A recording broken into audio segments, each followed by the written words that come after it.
Шановне панство, дорога родино, сьогодні важлива подія. Діорама з козаком вирушає у далеку путь у нову домівку. Але не поспішайте перемикатися, додивіться відео до кінця і дізнайтесь, де ця нова домівка знаходиться. Поїхали!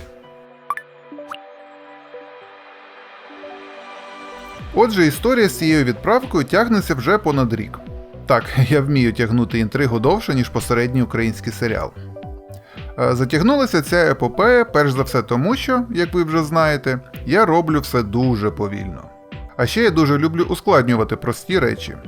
Там, де нормальна людина зробила б просто, я обов'язково почну будувати космічний корабель.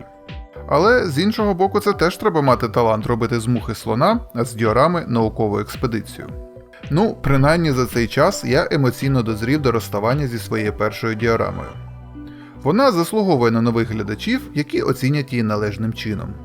Спочатку я хотів зробити для діорами дерев'яний бокс для транспортування. Ну так, щоб ґрунтовно, по-нашому. Але потім вчасно пригадав, що моя точність у столярній справі залишає бажати кращого.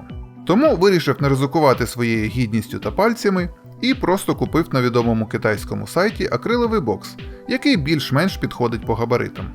Не ідеально, але краще ніж нічого. Діораму треба було надійно зафіксувати, щоб вона не бовталася в боксі як гівно в ополонці. Спочатку я хотів закріпити все стяжками через верх козака. Але модель стояла під кутом, і я вирішив не ризикувати. Бо я б обов'язково щось зламав, я ж себе знаю. Тому, щоб уникнути неприємних сюрпризів, я просвердлив кілька отворів у підставці і протягнув мідний дріт. Надійно, практично та без шкоди для композиції. В свій час клею я не пожалкував, щоб всі елементи на діорами трималися міцно. Тому буду молитися усім модельним богам, щоб все доїхало неушкодженим. Усі, хто знайомий зі шкільним курсом фізики, могли б зауважити, що дріт вдавиться в краї діорами. Щоб цього не сталося, я завбачливо підклав пакувальний поролон, який зберіг з численних посилок. Ну і, звісно, не затягував дріт до самого максимуму. Дах козака в мене не приклеєний. Зрештою, я стільки працював над інтер'єром не для того, щоб сховати його навіки. Хочу, щоб усі могли насолодитися красою внутрішнього оздоблення. Тому дах просто зафіксував маскувальною стрічкою скрізь, де це було можливо. Турель і так тримається міцно.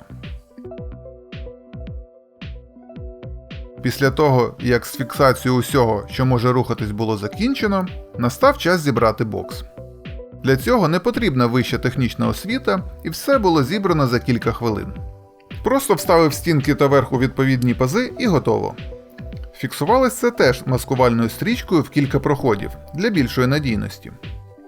Закріпив по всіх фронтах, як по ширині, так і по довжині. Як бачите, діорама тримається на місці, поки я кручу та обмотую бокс. Це не може не радувати. Ну і кілька фінальних штрихів з маркером, щоб додати трохи personal touch.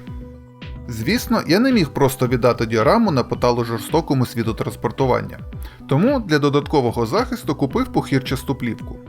Її я теж не жалкував і обмотав бокс від душі. Не те, щоб я не довіряв логістичній компанії, але так я буду спати набагато спокійніше. Пухирчаста плівка – це як броня для діорами. Але з боків, як бачите, вона тримається погано.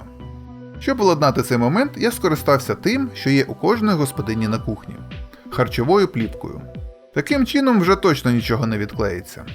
Ну і поки це робив, остаточно налаштувався на відправку. Зрештою, перша діорама як перший секс. Якою б вона не була, ти її запам'ятаєш на все життя. Тепер все, що залишилось, прийти до найближчого відділення нової пошти та відправити посилку. Ну і чекати, коли вона доїде до місця призначення. А чекати – це вже окрема емоційна пригода. Це як чекати на Різдво або на зустріч з коханою людиною. Хвилювання, надія та трохи тривоги. One eternity later. Нарешті мені надіслали фото, і я з полегшенням видихнув. Діорама доїхала ціла, жива та майже неушкоджена. Хіба що кілька дверей відпали, але це не критично. Трохи суперклею і будуть як новенькі. Тож, де тепер нова домівка у цієї діорами? Вона зайняла своє місце на вітрині в одеському магазині Best Models. Тож, якщо будете в Одесі, заходьте, дивіться, робіть селфі та тегайте мене. А на цьому у мене все. Друзі, дякую, що додивились це відео до кінця. Якщо вам сподобалося, не забудьте поставити лайк, залишити коментар і, звісно, підписатися на канал, якщо цього ще не зробили. Ваша активність – це те саме пальне, яке дає моїм відео можливість злітати вище в алгоритмах YouTube. А мені – натхнення робити ще більше цікавого контенту для вас. Дякую за вашу підтримку і до нових зустрічей у наступних відео.